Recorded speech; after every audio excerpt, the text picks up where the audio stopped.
ए मेरी जीजियों, मेरे जीजाओं, मेरी बेटियों, बेटाओं, मेरी माताओं, छत्तीसगढ़ के सभी श्रोता भाई बहन, शिव महापुराण की कथा में जितने लोग आस्था चैनल के माध्यम से कथा सुन रहे हैं, जितने फेसबुक यूट्यूब के माध्यम से कथा सुन रहे हैं और जितने इस छत्तीसगढ़ के रायपुर में बैठकर इस कथा का तत्व ग्रहण कर रहे हैं, बड़े सावधानी से कथा को सुनिएगा। आप शंकर के मंदिर में जा रहे हैं, आप शंकर के मंदिर में जल का आचमन कर रहे हैं, आप शिव जी के मंदिर में एक लोटा जल चढ़ा रहे हैं, आप शंकर के मंदिर का जल अपने ऊपर प्रोक्षण कर रहे हैं। समझ लेना कहीं शिव की कृपा, आपका जो मस्तक पर कर्ज है और फर्ज है, वो जल छीटने से बाबा उसको पूर्ण कर सकता है। बाबा उसे पूर्ण कर सकता है। शंकर भगवान को चढ़ाया गया जल कभी निष्फल नहीं जाता।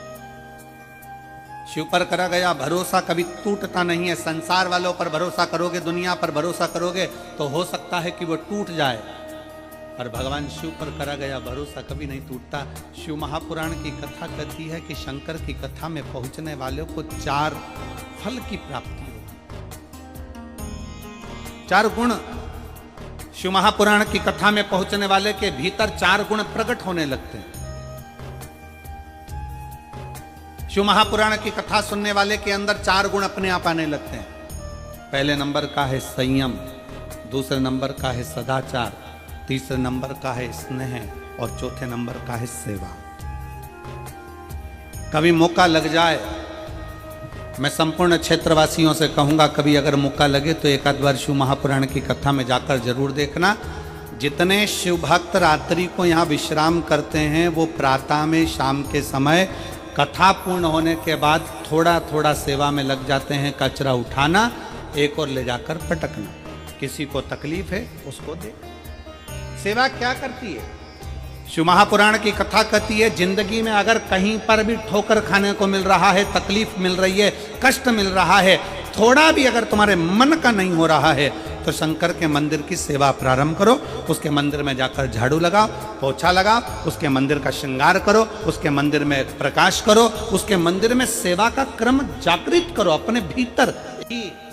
मौका मिल जाए तो एक बार गणेश पुराण को पढ़िएगा, और गणेश पुराण में और देवी भागवत में दोनों में स्पष्ट वर्णन आता है कि अगर स्त्री चतुर्थी का व्रत करती है, चाहे वो करवा चौथ हो, चाहे बड़ी चतुर्थी हो, छोटी चतुर्थी हो, किसी भी चतुर्थी का व्रत अगर स्त्री करती है तो उसके पति का तो उम्र बढ़ता ही है, साथ में उसके पुत्र का वैभव भी बढ़ता है। उसके पुत्र का वैभव भी बढ़ता है, उसकी संतान का सुख भी बढ़ता है। तो कोई ये विचार ना करे कि करवा चौथ का व्रत केवल पति के लिए होता है। शिव महापुराण की कथा कहती है कि करवा चौथ का व्रत अगर स्त्री करती है तो पति की तो उम्र बढ़ती है, साथ में उसके बच्चों का वैभव भी बढ़ता है। कोई व्रत अगर स्त्री करती है, नवरात्रे का व्रत कर रही है, नवरात्रे में उपास रख रही है, उसका फल सबको मिलता है, उसके पूरे घर को प्राप्त होता है।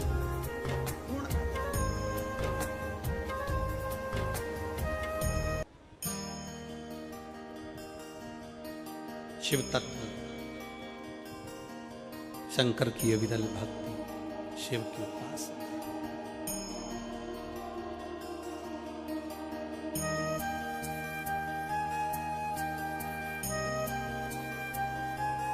सेवा का क्रम बढ़े।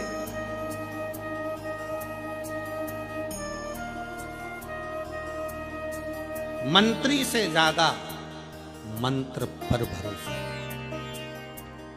मंत्री से ज्यादा मंत्र पर भरोसा रखो, और संसार से ज्यादा मेरे महाकाल पर भरोसा रखो। मेरे महाकाल वो है अकाल मृत्यु, वो मरे जो काम करे चंडाल का, काल उसका क्या बिगाड़े जो भक्त हो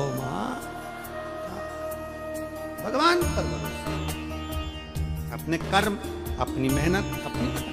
तो मेरठ में एक बच्चे ने प्रश्न किया, क्या माता देवराज नाम के ब्राह्मण की माँ ने जल चढ़ाया था और उसका पुण्य देवराज को मिल गया? तो ध्यान से सुनना, केवल माँ ने जो जल चढ़ाया वो देवराज को मिला, वो बात नहीं। शिव महापुराण की कथा कहती है, देवराज चोरी का धन लेकर शंकर के मंदिर में गया था।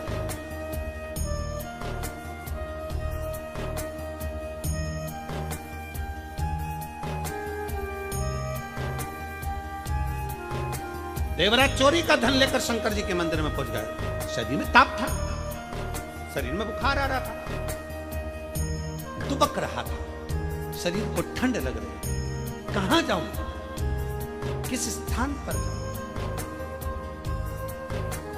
कभी कभी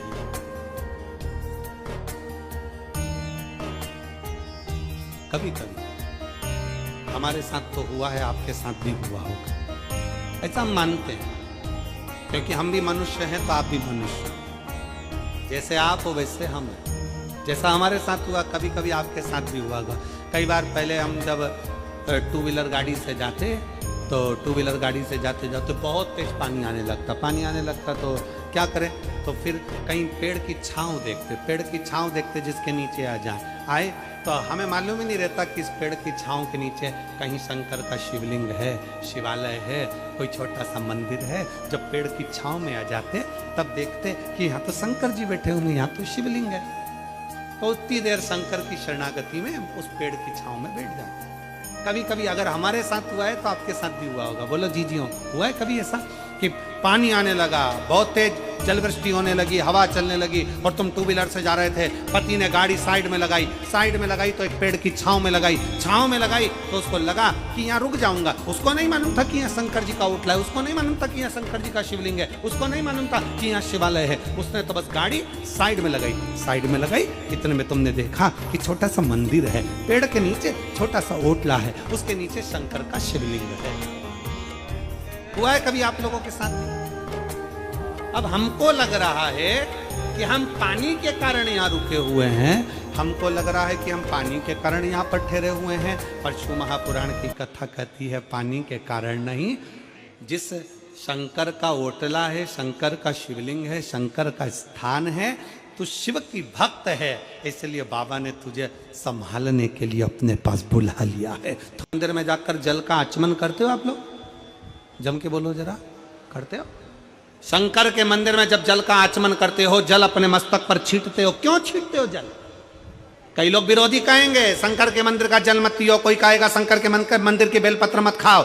उनको कह देना एक बार शिव महापुराण की कथा का विद्येश्वर संहिता पढ़िए और विद्येश्वर संहिता का एक एक शब्द ध्यान से पढ़िए, और अगर संस्कृत में पढ़ना ना आए तो हिंदी की गीता प्रेस गोरखपुर की शिव पुराण को लेकर आओ, उस गीता प्रेस गोरखपुर की शिव पुराण का एक एक अध्याय पढ़ो, जिसमें तुम्हें मिलेगा शंकर का चढ़ा हुआ जल, शंकर का आचमन, शंकर का जल का आचमन कर लेने से ना जाने कितने पाप नष्ट हो जाते हैं। शंकर की बेलपत्र का मात्र सिर पर स्पर्श हो जाए, मस्तक से लग जाए, नेत्र से लग जाए और जिह्वा के अंदर प्रवेश कर जाए, ना जाने कितने कितने जंजाल छूट जाते हैं। शंकर का जरा सा प्रसाद अगर कोई दे दे, उस प्रसाद का मात्र दर्शन हो जाए तो ना जाने कोटि कोटि पाप समाप्त हो जाते हैं। तो शंकर का प्रसाद खा लेने से तो पुण्य की प्राप्ति है। शिव महापुराण की कथा कहती है शंकर का जल अगर मस्तक पर चढ़ जाए तो हमारा कर्ज और हमारा फर्ज दोनों ही समाप्ति पर चल जाता है, दोनों ही विराम पर चले जाते हैं। सेवा आपको क्या फल प्रदान करेगी ये शिव ही जान से। कभी अगर मौका लगे, जीवन में, कभी ऐसा जीवन में अगर लगे कि हाँ बहुत तकलीफ है, तो सेवा का क्रम बढ़ा लो, सेवा करो, मंदिर जाओ, सेवा करो, माता पिता हैं घर में,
शिव महापुराण की कथा कहती है,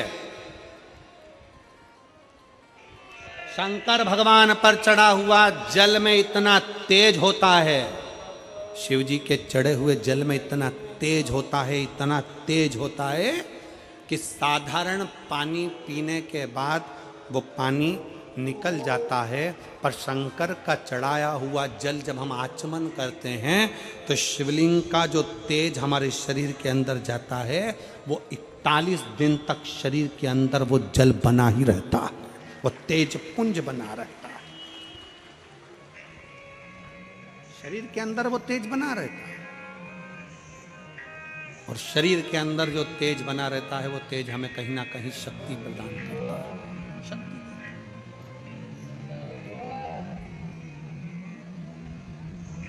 वो हमें शक्ति प्रदान करता है। शिव महापुराण में, अथर्ववेद में और शिव महापुराण के अंतर्गत कुछ पौधों का वर्णन आता है।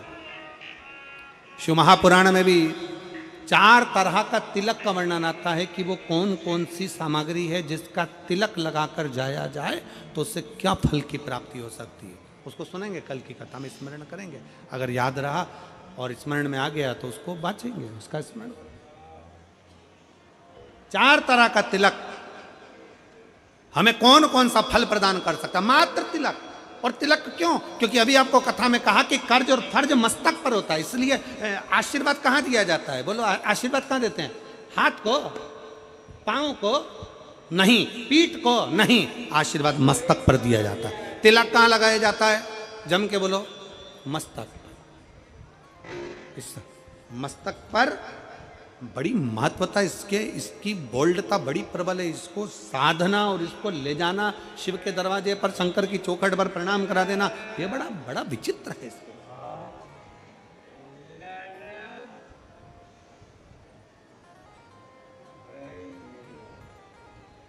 इसलिए शिव महापुराण की कथा कहती है कि शिवालय में जाओ तो अपना मस्तक जरूर नवाओ, जरूर नवाओ। जैसे घड़ा भरा होता है उसको उंडेलना है, उसी तरह हमारे भीतर कुछ अभिमान भर गया, अहंकार भर गया, काम बढ़ गया, आसक्ति बढ़ गई, तृष्णा बढ़ गई, लोभ बढ़ गया, कहीं ना कहीं हमारे भीतर कहीं अहमता बढ़ गई, तो उसको शंकर के द्वार पर जाकर उंडेल दे, उंडेल दो शिव के द्वार, शंकर की चौखट पर उंडेल। शिव महापुराण की कथा कर रही है। देवराज को मालूम नहीं था कि क्या फल है, बेलपत्री के वृक्ष के नीचे प्राण छूट गए।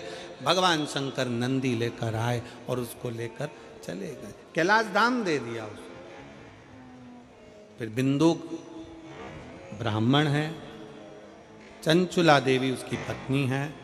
बिंदुक जल में डूबकर मर गया तो प्रेत की योनि में पड़ गया। प्रेत योनि से मुक्त कैसे? चंचुला देवी ने पार्वती मैया से पूछकर शिव महापुराण की कथा का वाचन करवाया। तुमरुका जी ने कथा को वाचा। तुमरुका ये नाम कोई साधारण नाम नहीं है। तुमरुकेश्वर महादेव, शंकर भगवान के एक ऐसे भक्त तुमरुका जी, शंकर भगवान के एक ऐसे भक्त तुमरुका जी जो शंकर की अविरल भक्ति में सदा समाहित होते, जिनको बेलपत्र का वृक्ष, बेलपत्र की वाटिका, बेलपत्र का सुंदरता सदा उनके भीतर समाहित रहती। अभी कुछ दिन में आप लोग जब, हो सकता है कि रुद्राक्ष महोत्सव तो इतनी जल्दी तक तो वो तैयार नहीं होगा, पर कुबेरेश्वर धाम सीहोर में तुमरुकेश्वर बाबा का, तुमरुका जी का बेल वाटिका तैयार करी जा रही है। जिस बेल पत्र की वाटिका में तुमरुका जी विराजमान रहकर भगवत भजन करते हैं, पूरे भारत में ऐसी जगह नहीं है जहां आपको तुमरुका जी का दर्शन बेल वाटिका में होगा। केवल एक कुबेरेश्वर धाम ऐसा है जहां पर बेल वाटिका में तुमरुका जी का दर्शन, जहां बेल वाटिका में तुमरुका जी का दर्शन आपको होगा कि बेल वाटिका में तुमरुका जी कहाँ विराजमान, कैसा उनका भजन, कैसा उनका तप, कैसी उनकी साधना, वो बेल वाटिका में दर्शन। पूरे भारत में पहला ऐसा स्थान होगा जहां बेलपत्र के वृक्ष के नीचे तुमरुका जी के एक एक स्वभाव का दर्शन आप और हम कर सकेंगे। बेलबाटी बेलपत्र के वृक्ष के नीचे शिव तत्व की प्राप्ति।